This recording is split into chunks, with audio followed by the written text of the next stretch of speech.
जी की कहानी। एक दिन की बात है। माता का वह घर में अकेली थी और उस वक्त घर में कोई नहीं था सिवाय गणेश के अलावा। पूनम रात, लेकिन माता पार्वती जी को स्नान करने जाना था, इसलिए उन्होंने गणेश को बुलाया और कहा, मैं स्नान करने जा रही हूँ, बिना मेरी अनुमति के बिना तुम किसी को अंदर आने मत देना। यह सुनकर बाल गणेश ने कहा कि ठीक है माता, मैं आपकी मर्जी के बिना किसी को अंदर नहीं आने दूंगा। ऐसा कहकर बाल गणेश दरवाजे के पास जाने लगा।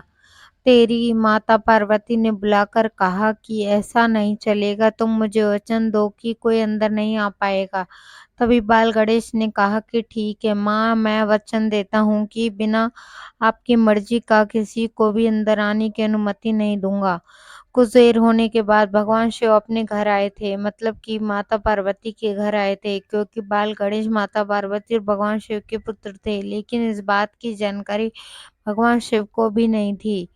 जैसे ही भगवान शिव घर के अंदर आने वाला ही था, तभी बीच रास्ते में भगवान शिव को गणेश जी ने रोक लिया था और गणेश जी ने भगवान शिव से कहा कि मेरी माता का अनुमति है कि कोई अंदर ना जा पाए।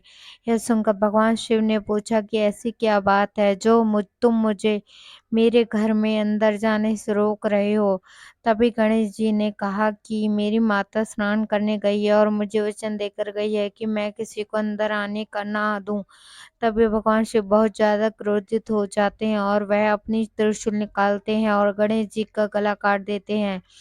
जैसे ही माता पार्वती स्नान करके बाहर आती है, वहां गणेश जी को इस हालत में देखकर हैरान हो जाती है और कहती है कि आपने यह क्या कर दी है, तो हमारा पुत्र है। तभी भगवान शिव ने कहा कि मुझे क्षमा कर दीजिए, मुझे नहीं पता था यह कौन है, यह मुझे अंदर आने से रोक रहा था, इसलिए मुझे गुस्सा आ गया और मैंने उसका सर काट दिया। तभी माता पार्वती गुस्सा हो गई और कहने लगी कि मेरा पुत्र मुझे वापस किया जाए।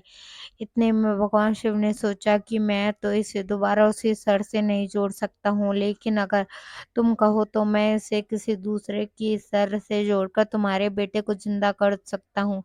कल माता पार्वती ने भी अपनी सहमति दिखाई और कहा कि ठीक है, मेरे पुत्र को जिंदा किया जाए। स्टॉप। तभी बगल में खड़े नदी को भगवान शिव ने कहा कि तुम सीधा जंगल चले जाओ और जंगल में तुम्हें दूसरे जानवर का सर सबसे पहले देखे उस जानवर का सर काट कर लेकर आओ। नंदी ने तुरंत जंगल का रुख किया और वह जंगल में जानवर को ढूंढने के लिए चला गया। जंगल में जाते जाते नंदी को सबसे पहले हाथी दिखा। उन्हें हाथी का सिर काट कर अपने साथ ले लिया।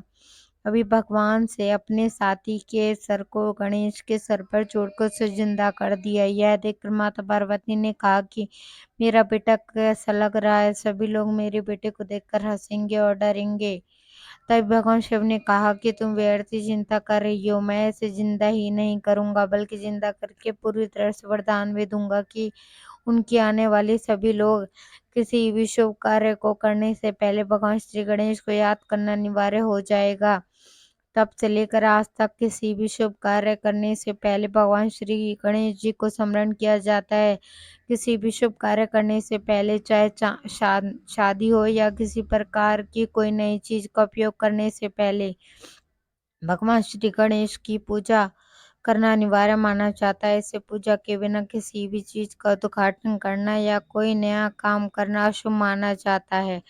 Thank you. कहानी अच्छी लगी हो तो प्लीज से लाइक कीजिए, सब्सक्राइब कीजिए।